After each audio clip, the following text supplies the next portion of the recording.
భారతదేశం ప్రధానంగా గొడవంతా కూడా అమెరికా తన అగ్రికల్చర్ ప్రొడక్ట్స్ డైరీ ప్రొడక్ట్స్ని ఇండియాలో రుద్దాలని చూస్తోంది. అదే జరిగితే తక్కువ రేటుకే వస్తాయి ఇక్కడికి.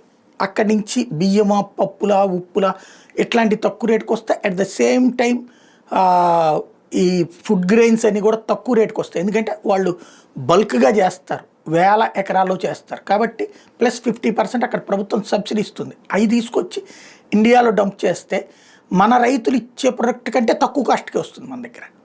అయితే అప్పుడు ఈ దేశ రైతాంగపు ఆర్థిక వ్యవస్థ కుప్పకూలిపోతుంది. ఇక్కడ ఒక్కసారిగా ఇప్పుడు ఫర్ ఎగ్జాంపుల్ మొన్న టమోటాలకి వాల్యూ లేదు, పొగాకు వాల్యూ లేదు, ఇట్లా గెట్ అయిపోయిందో అట్లాంటి పరిస్థితి రేపు పొద్దున అయిపోతుంది. దాన్ని దృష్టిలో పెట్టుకునినే మోడీ సర్కార్ మొండిగా ఆపుతోంది.